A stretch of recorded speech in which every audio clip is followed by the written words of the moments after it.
As we approach the end of the term, we've survived our slog through the Enlightenment, and I hope you've enjoyed engaging with some of the most powerful minds the West has had to offer.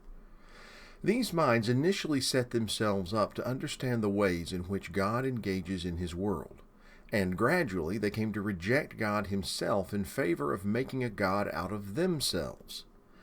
As we've discussed, that won't end well. When we approach this last source of the term, we need to pause for a moment, take a deep breath, and revisit one more time the implications, results, and processes we're witnessing. But I'm sure you'll be happy to hear that it shouldn't take as long this time. Over the course of the semester, we've experienced a swing of the proverbial pendulum. We started with the medieval worldview that treated human reason and the mind as essentially broken and worthless on the one hand. We've swung straight through the more moderate Reformation, Renaissance, early Enlightenment, which sought to restore some balance to a view of human reason and value. And we've pushed out into the other extreme of the radical Enlightenment, where humans deified reason and experience. And of course, in the process, we've seen humanity enthrone itself as a form of a god. As we enter the modern period, quote-unquote, educated Western opinion has turned its back on God, keeping Him around only as a convenient excuse to explain the world's existence, and then, according to the deist, someone who conveniently steps off the stage. In virtually all other respects, humanity looks to science and to itself for the answers to everything that matters. We will solve all the grand problems. We will discover all truth. It's worth noting that at this point, in terms of truth, humans still believe that there is something greater than themselves, be it nature or science or what have you. Using science and reason, humans will reach out into the world and find out all the real, solid, final truths that give meaning to human existence. So we still matter and have meaning outside ourselves that we don't create. It's just that we discover it on our own power rather than having to submit to God in order to find it out. Just imagine if you really, truly believed this, and you'll get a sense of the excitement and optimism of the age. Imagine if you literally believed that you, or someone just like you, working with you, would be able to solve every major problem the world faced. If you could cure every disease, stop all crime, end all poverty, literally and truly, you could create a perfect world in which there was no suffering, no hatred, no tears, one change at a time. What wouldn't you do for that? How would you feel? How would you feel about yourself? Well, I, for one, would feel extremely optimistic about the future, about how much better everything was getting. I would feel very good about myself and my fellow humans. Well, being told you're a god and that you're going to fix the world to the praise of the adoring fans has that effect on people. And, of course, each feeling fed off the other. The better people felt about their world, the better they feel about themselves, and the better they feel about themselves, the better they feel about the world. And all of it produces just the kind of constant feeling of self-worth, self-value, and self-worship that makes us want more of it, until we find out that there's nothing to it. Unfortunately, as we've mentioned, it was also based on simple ignorance.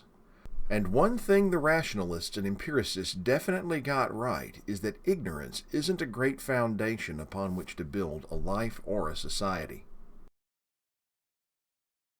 The most basic problem for any and all of this is that humans aren't God, and we never could be. We simply aren't equipped to be. It isn't that we aren't trying hard enough, or that we haven't found out just the right technology or philosophies or whatnot. At our greatest and our best, in the absence of a transcendent God, we are merely products of this random physical universe, and incapable of delivering on the promises that God would give us. Humans, as bears repeating, are locked into reality, and hard reality is that we are limited creatures. Yes, we are capable of some amazing feats of science, technology, philosophy, etc., etc., But there are limits to human existence, some of them quite stark. As we discovered with Kant and Hume, in the absence of a greater mind and rationality, humans have no reason to trust their senses, their minds, their morals, and therefore themselves. Further, another of those hard realities is the evil in human nature. Even if we simply blindly grant that humans can do all of those things, in actual point of history we observe that humans don't want to do the right thing. And even if we did, we apparently don't know what the right thing is. Now you may be asking, if it was all as stark as you're making out, Melton, wouldn't these people have seen it and turned away from it, as smart as they were? Well, one could but wish. Another problem is that humans aren't simply rational or scientific creatures. We are also emotive and imaginative ones. Where we have an emotive reason to want something to be true, we can usually imagine enough supporting evidence to open the door to believe it if we try hard enough. And that is why reason and belief, rationality and imagination are so important to each other. You use each to complement the other one, you never turn one off.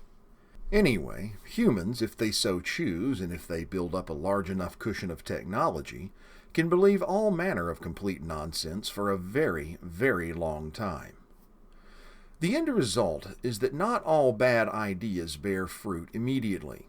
Sometimes it can take years, decades, or even centuries for the proverbial chickens to come home to roost. That is true in our personal lives as well as in the larger world. Sometimes you won't understand the full implications of a bad decision you make until long after you make it.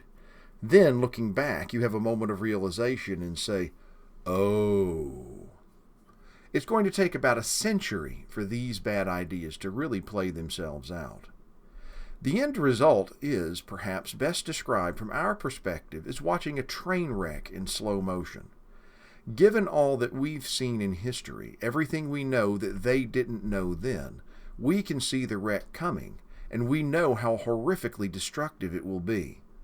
Unfortunately, with no way to communicate it all to them, we are simply doomed to watch the wreck happen again, and again, and again, and to hopefully use that perspective to stop it from happening to us, either as individuals or to the society around us.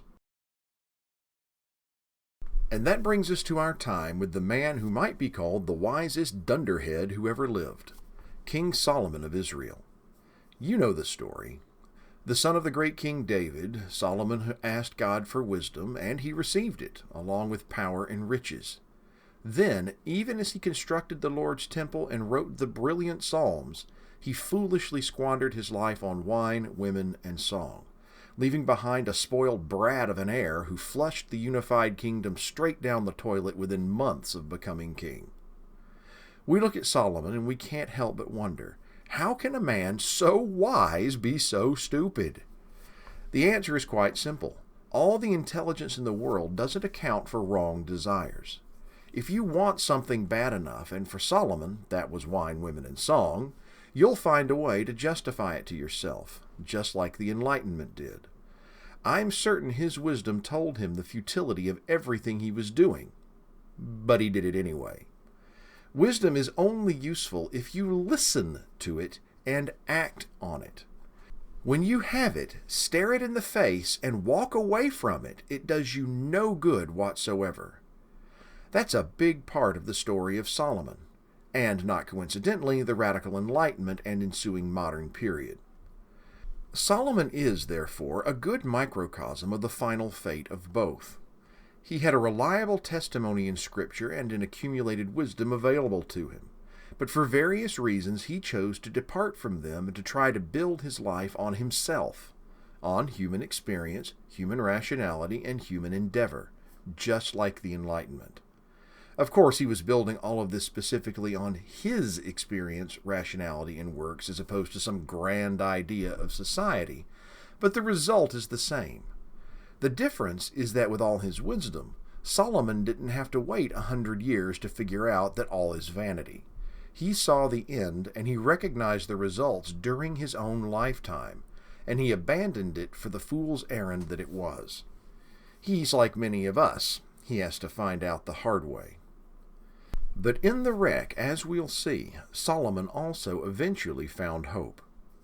The things that matter, the things of ultimate value, are out there, and they are worth the trouble to find. They are those things that are grounded in a reality bigger than ourselves and anchored in truth that are not only bigger than us, but bigger than the universe itself. Further, in those things we find meaning not just for grand morals and pronouncements, but also for smaller daily pleasures, for friends around the table and simple good times. So enjoy Ecclesiastes, and get ready for the train wreck when we get back in the spring.